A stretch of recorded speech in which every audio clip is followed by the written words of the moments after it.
Hi guys, it's SDJR7F88 speaking with this week's update on Compton Martin.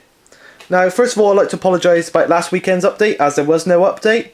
The same will be said for next weekend as well. There'll be no update then, because it's been a bit of a fortnightly thing recently, because I've been going to lots of events, as you can probably see.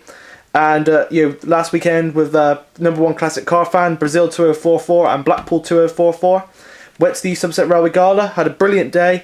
Got some brilliant line side shots, and of course that we all had a trip on the freight train, which was epic. You can't do that on very many preserved railways. It was all included with the price of the Rover Day ticket. Sorry, so yeah, it was great value as well. So yeah, it was a super day out, and it was a decent length freight train. So I stuck the camera on the back, and obviously I got a view of the whole line. So check out that video if you haven't seen it. And Brazil 2044 has done the same. He's got all the clips up separately, so do check his channel out and his videos out as well.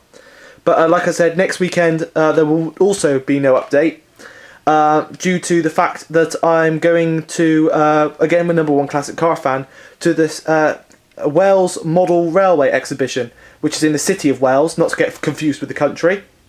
And basically it's going to be a quite big exhibition. It's in the town hall, I think.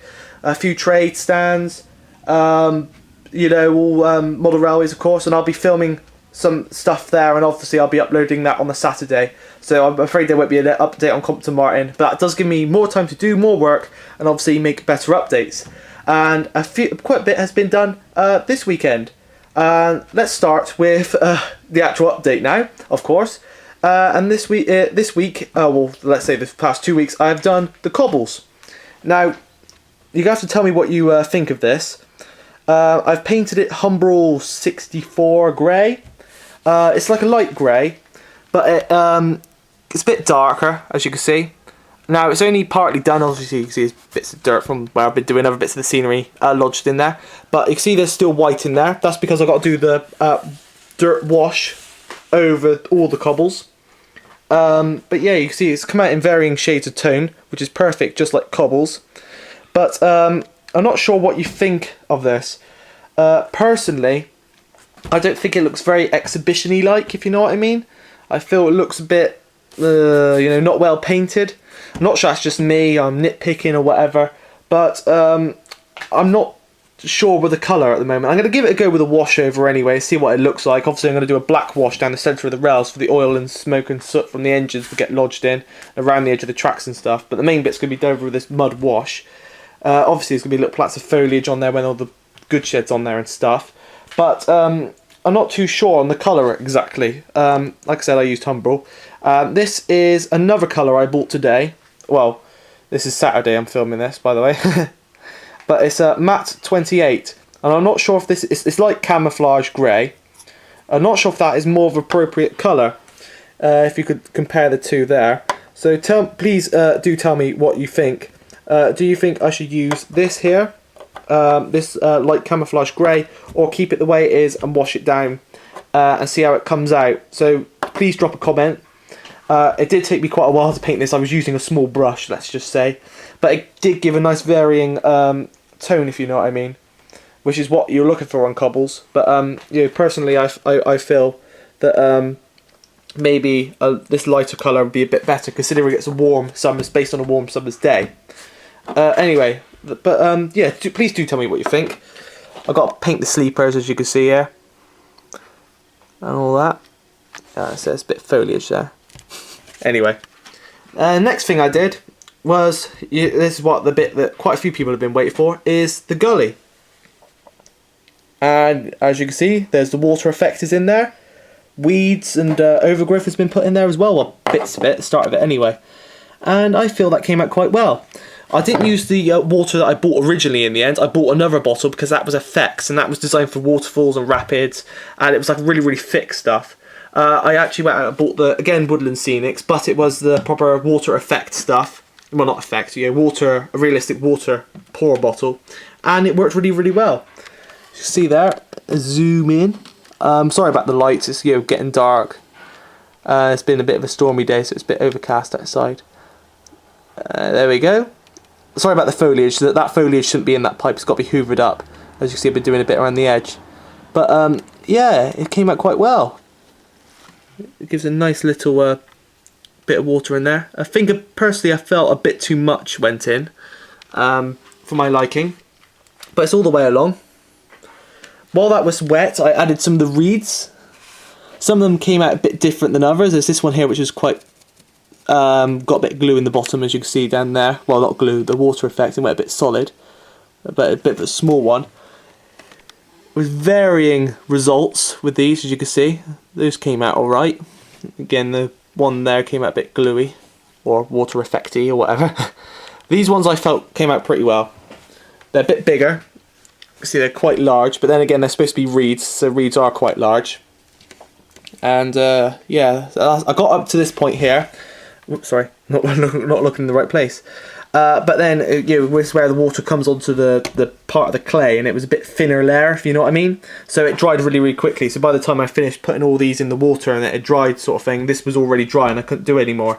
So what I plan to do is use this tin tray like I have to create these little tufts and stuff, which are featured in a few areas so far on the layout.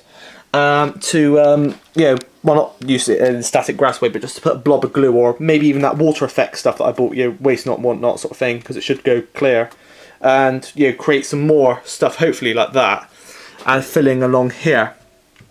Now, as I mentioned, as well as the reeds, I've put in this stuff here. Again, sorry about the light, but you can see there's tufts of that's fine earth turf. Which I use to weather down the ballast, as you can see there. I put it along the edge here to make it look like obviously where it's overflowed over time, and bits of plant life as algae and started growing up around the outside of it and stuff. You see, I still need to hoover it up. There's bits of reeds and stuff in the background that needs to be hoovered up, like I said.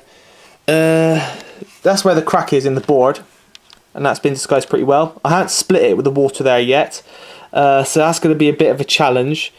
As you see, the split is pretty well camouflaged.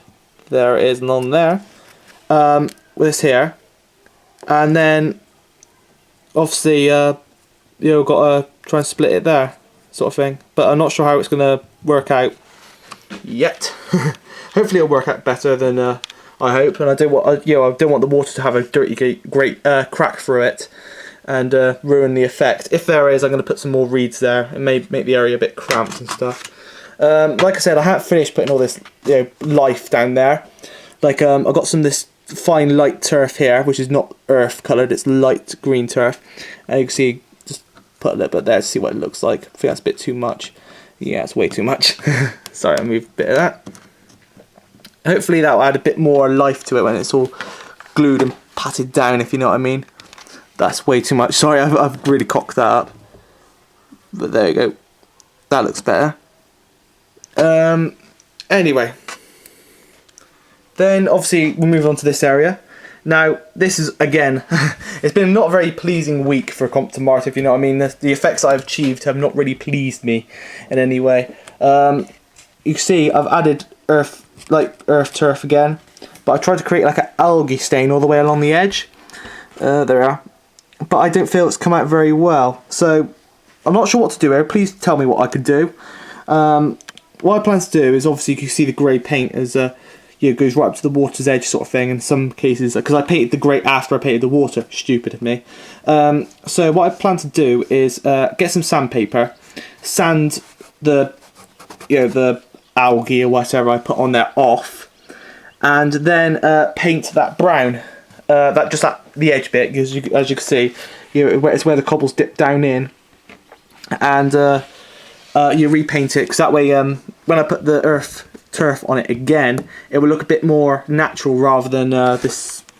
Where's the worst bit? Yeah, this bit here, as you can see, where it looks it's gone all clumpy, if you know what I mean. It's left it quite shiny, tarmacy, whatever, concretey colour right next to the water when it'd be really dirty. So I'm a bit annoyed with that. So please tell me again what I could do there. Sorry if I'm blabbering on, I always do. I never plan these through properly. Anyway, other things. Now, I'm moving, like I said, onto the plant life and stuff. So I've got all these little clumps and stuff, these tufts. I've done a few here, again, varying results. Some of them are not very good. Some of them came out pretty well. I want to create more like this like little one here, which came out really, really well. You can't see the glue on it or anything. If I pick him up, he looked perfect just on the ballast there, sort of thing like that. Get down that. There, I see he looks perfect on there, almost natural. But yeah, I'm hoping to create more like that, but I got round to using my static grass applicator again. Obviously I've got large ones like this one here, which will be used on the edge of tarmac and stuff, like here. Or better still, move him over here. There, that's him. That looks much better. To create where the grass has started invading the tarmac. That's come out pretty well. Yeah, I'll put those back in the pot quickly, if I can pick them up, that is. So they're all safe in there. But yeah, like I said, varying results. I'll use some there. I'm going to have like a strippy one, like a thin strip, and they'll cover up that bit where the ballast has come off there.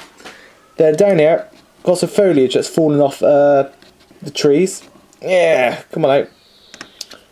It shouldn't be here, I just kept it there to keep it safe. But this is a bit of foliage that's fallen off the trees. And I accidentally dropped it onto the garden over here. And I thought, that looks like carrots. So I'm going to use that as little carrots right on there. Then I obviously got to create the cabbages using tissue paper, the craft tissue paper and watercolour, and that will go there, along there. So yeah, that's basically what I've done. And one more thing, when I met Brazil 204 at the East Somerset Railway Gala, I weathered up a wagon for him, which has appeared on his lair, appeared on his our service between both of our layouts. I hope you enjoyed those videos anyway. Well, I had Compton Martin running last week and I had a few services going. There's still one more to come, which is Intercity 3000s with Hornby Trying Evening Star, which pulls in, and then it will go back to his layout again. So look out for that one. But apart from that, the services, obviously, I'm moving on to the main layout again because it's cooler up there now.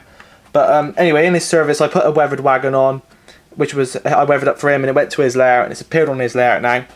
But in return, he made me this. He did a tutorial for them online, but it's a sign stand for the station. And this, I'm not sure if it's in focus, but what I did is, it was just a couple of sleepers and a bit of card holding it all together, and then for like a flower bed and stuff. And obviously, I've just gone ahead and put the flowers in. I've also painted the sleepers on the end, the same colour as what the fence is going to be. Somerset and Dorset, like a sandy colour, like at Midsummer Norton. And obviously I've got to stick the Compton Martin signs on there.